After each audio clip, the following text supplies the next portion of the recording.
कुमाल में एक हदीस है, 2 जुमले हैं। हजरत फातिमा ज़हरा रज़ी अल्लाह ताला अन्हा ने ऊंट के बालों की बनी हुई चादर ओढ़ी हुई है और सैयदा पाक चक्की पीस रही हैं। हुजूर तशरीफ लाए, 2 जुमले बयान किए, मुकद्दस आंखों में आंसू आए और सिर्फ 2 बातें कहा, फातिमा जिंदगी में ये मुशक्कत बर्दाश्त कर। और दूसरा जुमला क्या फरमाया? फरमाया क़यामत की सारी इज्जत अल्लाह मेरी बेटी को ही अता फरमाएगा, ये बर्दाश्त कर। आपको मिलेगा ना बुखारी में, सैयदा पाक ने आके हजरत मौला अली के इरशाद पे कहा था, हुजूर गुलाम मिल जाए तो घर में काम काज में हाथ बटाएगा। तो क्या कहा हुजूर ने? आज बेटी बाप के पास आए और अब्बा जी उसे वजीफा बताएं तो दामाद साहब का क्या ख्याल होता है? घर में हालात किस तरह के होते हैं? या रसूल अल्लाह सल्लल्लाहु अलैहि वसल्लम एक गुलाम मिल जाए तो हुजूर ने क्या फरमाया? फरमाया 33 बार सुभान अल्लाह पढ़ा कर, 33 बार अल्हम्दुलिल्लाह पढ़ा कर, 34 बार अल्लाहु अकबर पढ़ा कर। जब ये तस्बीह खत्म होगी ना, अल्लाह तुझे गुलाम आजाद करने का सवाब अता करेगा। हजरत फातिमा बाहर आई तो मौला कायनात ने कहा, फातिमा क्या बना? तो खुश होकर कहने लगी, एक गुलाम लेने गई थी, मदीने वाले ने बेहिसाब ही अता फरमा दिए। जितनी बार तस्बीह पढ़ूंगी गुलाम आजाद करने का सवाब।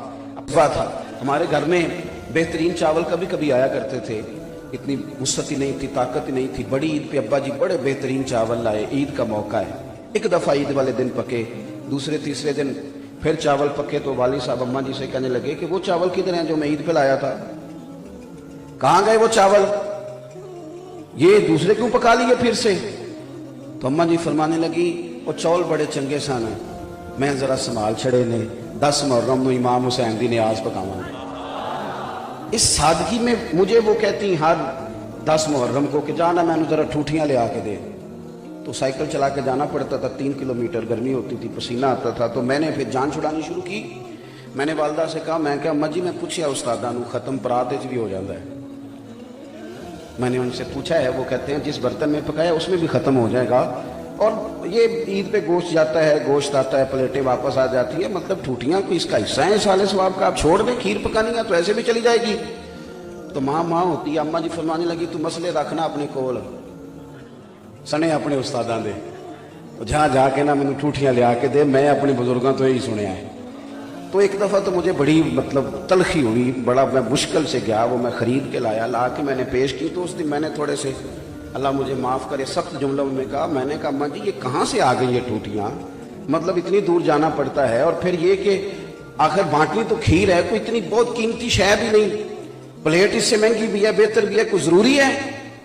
तो उन्होंने मुझे 10 रुपये दिए और फिर मुझे 7 थपकी भी दी। समझ आई कि थक गया है। फिर मेरा माथा भी चूमा, फरमान लगियां, पुत्र जो हुसैन इब्ने अली दे नाम ते कुछ है किसी ने देनी है, फिर प्लेट वापस नहीं मंगनी। फिर जो दे दिया सो, ये जो हमारे बुजुर्गों के तरीके होते थे, ये जो उसमें कैफियत होती थी, आप देखें ना। लेकिन सैयदा फातिमा ज़हरा रज़ी अल्लाह ताला अन्हा को एक दफ़ा हज़रत मौला अली ने सोने का लाकट ला के दिया, एक दफ़ा, और उन्होंने कुछ पर्दे खरीद के लगाए अपने घर में। ये 2 चीज़ें आई। हज़रत फातिमा कहती हैं, हुजूर सफ़र से वापस आए थे, मेरे घर में कदम रखा, सलाम के बाद बगैर कुछ कहे तशरीफ़ ले गए। हज़रत मौला अली कहते हैं, मैं घर आया तो फातिमा रो रही थी। क्या हुआ? अली पता नहीं, महबूब करीम ने कोई बात नहीं की। कहते मैं मस्जिद में गया तो हुजूर रो रहे थे। महबूब क्या हुआ? तो फरमाया, वो मेरी बेटी होके सोने पहनने लग गई है, उसने घर के अंदर कीमती पर्दे लटका लिए। क्यों भला? महबूब को पता था कि कायनात के हर गरीब बाप ने बेटी को तसल्ली तो सैयदा फातिमा का नाम लेके देनी है कि देखो ना, महबूब की शहजादी ने नहीं पहना तो तुम क्या समझती हो सारा कुछ जेवरात में है। हजरत मौला अली वापस आए, कहा फातिमा वो जो तेरा सोने का लाकट है और वो जो घर में पर्दे हैं, फौरन सैयदा पाक ने लपेट के दिए, फरमाइए जाइए किसी गरीब को दे आए। वो भाई जिनकी माँ 7-8 साल की उम्र में रोजे रख रख के उन्हें तैयारी कराए, और सुबह से शाम तक और शाम से सुबह तक जो एक खजूर और चंद कतरे पानी पे गुजारा कर ले, उन्हें दुनिया का कोई यजीद रोटी पानी के नाम पे ब्लैकमेल तो नहीं ना कर सकता। और ये जो आला हज़रत फाज़िल बरेलवी रहमतुल्लाह अलैह 11वीं शरीफ का लंगर जमीन पे गिर गया तो जुबान से उठा रहे हैं, फरमाते हैं तुम्हें पता नहीं ये किसके नाम का है? मैं बड़े दर्द से दोस्तों से कहा करता हूं, मिलाद शरीफ पे अगरचे मजबूरियां होती हैं बाज़ औक़ात, लेकिन जब इसको लंगर कहते हो इमाम हुसैन के नाम का, तो खुदा रा एक दाना जमीन पे ना गिरने देना। تمہیں پتہ نہیں نسبت کس کے ساتھ ہے اس کی. تم ذرا دیکھنا اکرام کس کے ساتھ. وہ جذبات کا خاص رشتہ، وہ قلبی کیفیات نہ سمجھ آئے تو پھر حضرت ابو ہریرہ کا وہ فرمان پڑھو. حضرت ابو ہریرہ یہ بات امام حسن اور حسین کی حیات مبارکہ میں کر رہے ہیں، ان کی موجودگی میں فرماتے ہیں. حضرت ابو ہریرہ فرماتے ہیں کہ میں پتہ نہیں مجھے کیا ہوتا ہے، فرماتے ہیں جب بھی حسن اور حسین کا نام لیتا ہوں خود بخود میری آنکھوں میں آنسو آ جاتے ہیں. پتہ نہیں کیا بلندی ہے، کیا درجہ ہے. یہ بڑے آدمی حضرت ابو ہریرہ امیر المومنین فی الحدیث. لیکن دوستو بندہ بڑا ہو جائے، اس کے دائیں بائیں آگے پیچھے ڈھیر سارے لوگ ہو جائیں اور پھر وہ سمجھے کہ میرا اب کو بڑا ہی نہیں رہا، میں نے کسی کا اکرام ہی نہیں کرنا، میری کوئی نسبت ہی نہیں رہی، اب میں کیفیات سے نکل آیا ہوں. حضرت امام حسین رضی اللہ تعالیٰ عنہ کے مقدس پیروں کو مٹی لگ گئی. حضرت سیدنا ابو ہریرہ نے اپنے سر سے پگڑی کو کھولا اور جا کے دوڑ کے جب وہ امام حسین کے پیر صاف کرنے لگے تو امام علی مقام نے قدم پیچھے کیے اور پیچھے کر کے کہنے لگے حضور آپ کیا کر رہے ہیں، آپ بزرگ ہیں، میں جوان ہوں. تو حضرت ابو ہریرہ نے وہ قدم اور ذرا کس کے پکڑ لیے، کہنے لگے حسین نہ قدم پیچھے کرو، میں تو خون رسول سے پیار کر رہا ہوں، نسبت رسول کا. قسم اٹھا کے کہا حضرت صدیق اکبر نے قسم. حضرت ابو بکر تو پہلے ہی صدیق ہیں، جو پہلے سے صدیق ہیں ان کو قسم اٹھانے کی کیا حاجت. جو پہلے سے صدیق، میرے صدیق نہیں، صدیق اکبر جنہیں رب کریم کہے کہ تصدیق کرنے والے ہیں. حضرت ابو بکر صدیق قسم اٹھا کے کہتے ہیں، قسم اٹھا کے. میں کہتا ہوں وہ ذوق بہت اہتمام ہوتا ہے 9-10 محرم کو، لیکن ہمارے احساسات میں جو باتیں ہونی چاہیے، ہمارے جذبات میں جو رنگ ہونا چاہیے، ہمارے اندر ہماری کیفیات جو تبدیل ہونی چاہیے، ان میں دن بدن پوسٹوں کا رنگ آ رہا ہے، سوشل میڈیا کا رنگ آ رہا ہے، تصویروں کا رنگ آ رہا ہے، اس میں کوئی اور جلوے اب دکھائی دینے لگے ہیں. قسم اٹھا کے کہا حضرت ابو بکر صدیق نے.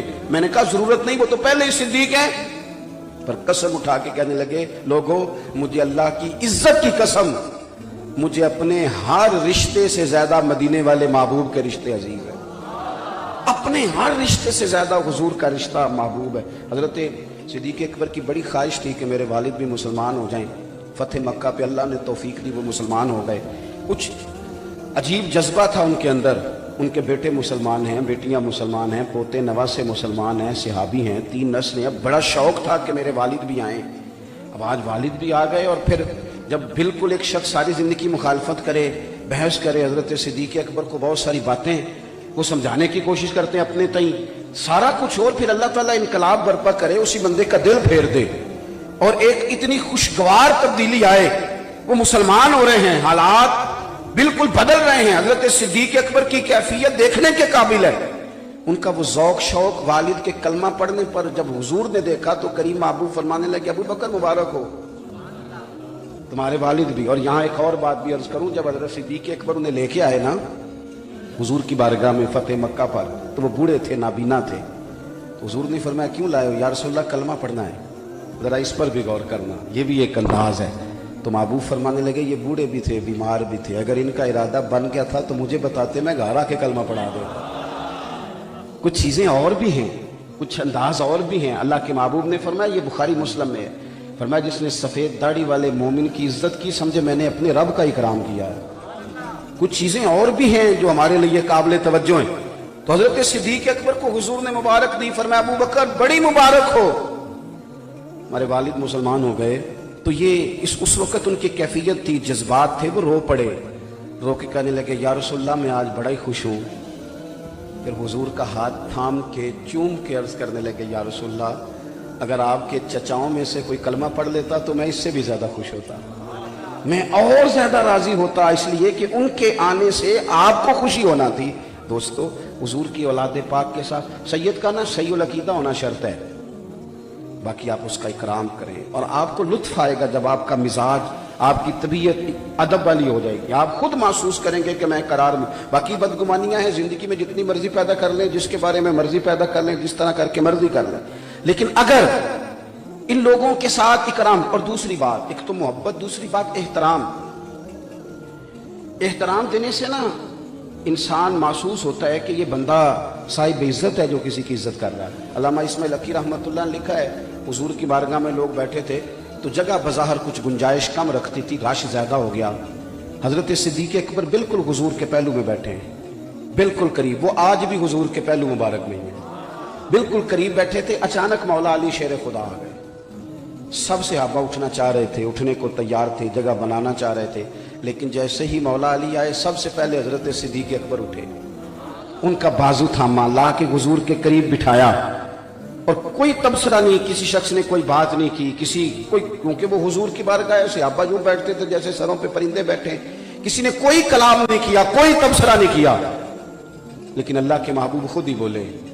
हुजूर फरमाने लगे, देखा तुमने, मेरी तरफ देखिए जी। फरमाया, देखा तुमने अबू बकर सिद्दीक ने क्या किया है, किस तरह अली का एहतराम किया, ला के बिठाया। फिर हुजूर फरमाने लगे, इज्जत वाला ही किसी को इज्जत दिया करता है। जो साहिब इकराम लोग होते हैं वही किसी का एहतराम करते हैं। तो अपने घर उन्वान आज, इस पर आज हम बात कर रहे हैं, जो दिन आज हम मना रहे हैं, याद रखना ये तो इतनी बड़ी बात कर दी, कुरान पाक ने इतनी बड़ी बात कर दी कि सिर्फ उम्मत कुरान मजीद की इस आयत के तर्जमे को कभी समझ जाती तो शायद